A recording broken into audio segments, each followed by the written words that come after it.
On this training, I'm going to go over with you how to add staff members into the CMS through the Manage Staff module. The benefit of adding your staff members here, one, if anybody is going to be logging into the CMS to actually manage pages on the website, they'll have to have a login and they'll have to be added here under the Manage Staff area. And then also if you want any staff members to be searchable within the staff directory, you'll have to upload them into our CMS. So to do that, there are 3 ways that you can get your staff members in. If you come to the Manage Staff area, you can add a staff member individually by clicking on Add New Staff Member here in the middle or over here on the right. And when you do that, it's going to ask for basic information. There are 3 required fields: first name, last name, and email address.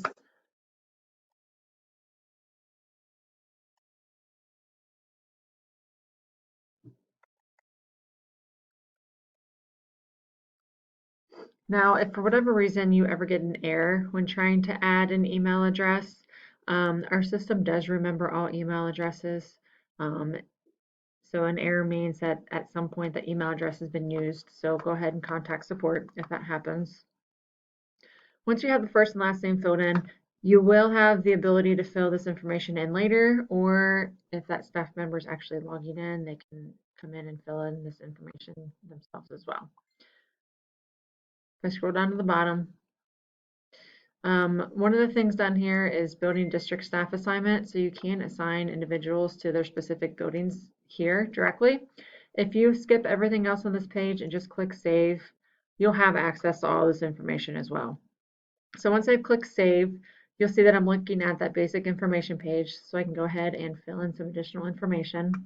Something to point out is the is viewable. So if this box is checked, this person will be searchable in the staff directory.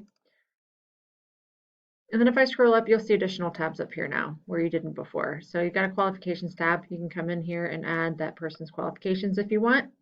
You have the assignments tab. So this is where you filter them down to a specific building when you're searching. So if it's a district personnel, maybe you can add them to a department. So maybe you want them to show up under the food service department when somebody is on your website and searches for food service. You can add them to building departments, and you can have them in more than one department. So maybe the staff member belongs to School Point Academy and then also belongs to the food service district admin department. So you can add more than one department at a time.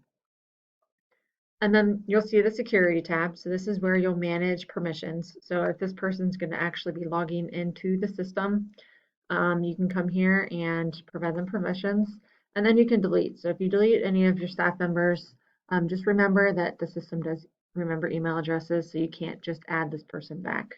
So keep that in mind before you delete any of your staff members. So that would be adding a staff member individually. You can do a bulk import as well. Bulk import allows you to add as many staff members at one time as you'd like. To do that, you'll come over here to staff bulk import. And this is the import export landing page. The first thing that you'll want to do is export the Excel template. So you do have to fill out a template sheet in order for this to work properly. The bulk import sheet is very specific, so don't delete any of the fields here, don't delete any of the columns. Fill in the information that is required and any additional information that you might want, and then go ahead and save. So when you're looking at this bulk import, the name, last name, first name, and email address are all required. We do have an example here of how to fill this out. You do not have to fill in anything that's not bold. The school ID is a required field. 0 is for district, so if this is a district personnel, just put zeros. If it's a school personnel, if you come back to your CMS and click on your building management, next to all of your buildings will be their school ID.